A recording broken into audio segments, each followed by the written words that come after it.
Diseases of the external ear. We are going to divide the disease of the external ear into three types: congenital, traumatic, inflammatory, and tumors. Tumors we'll see in great detail in a separate video by itself. What are the congenital diseases? I think I have made a previous, better video of the disease of the external ear. Do check it out, okay? Otherwise, this is a concise version of the same video. Congenital disorders can be remembered by the mnemonic A, B, C, D. A for anorexia, B for bad ear or prominent ear or protruding ear. C for cup ear. Cup ear is otherwise called a lop ear or cockle shell or snail shell ear. Another C is coloboma. Another C is cryptotia. Cryptotia is otherwise called a pocket ear. Deformities can be there, so there can be a minor deformity, so it looks like a Stahl's ear or Satire's ear or a Darwin's tubercle, or it can be a lobule. Microtia and ABCD PM is a mnemonic. PM, P stands for preauricular sinus or pit or preauricular appendages or tags.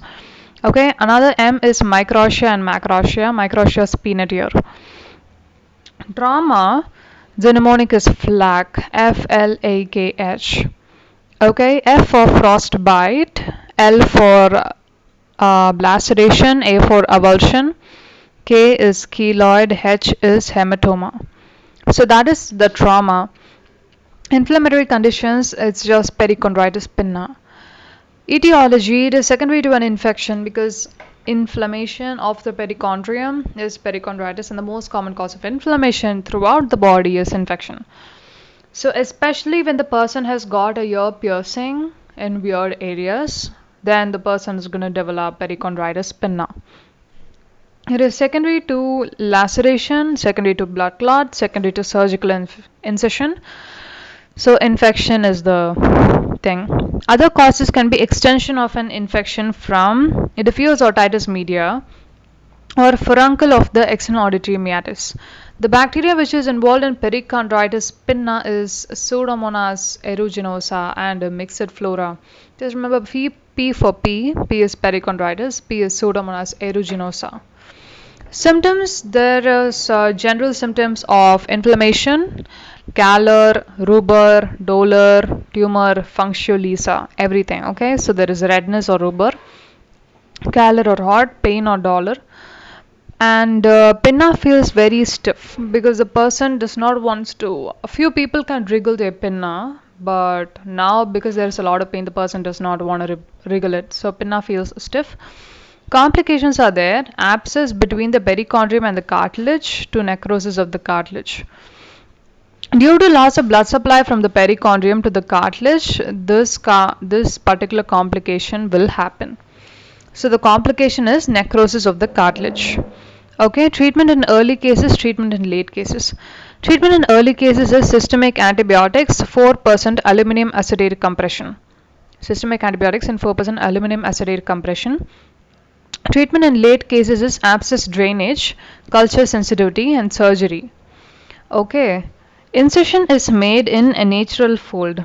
Devitalized tissue is removed. Catheterize the abscess site and give continuous drip for 7 to 10 days if antibiotics based on culture and sensitivity is done. Relapsing perichondritis is yet another disease of the perichondrium. Another one is chondrodermatitis nodularis chronica helicis, which is a very complex name, by the way.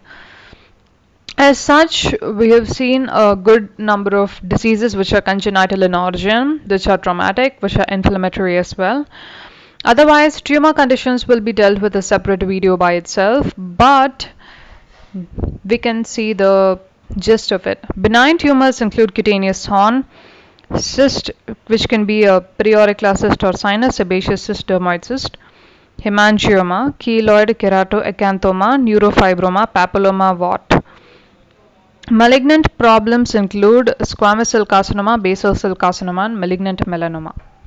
With that, the problems of the diseases of the external ear is over.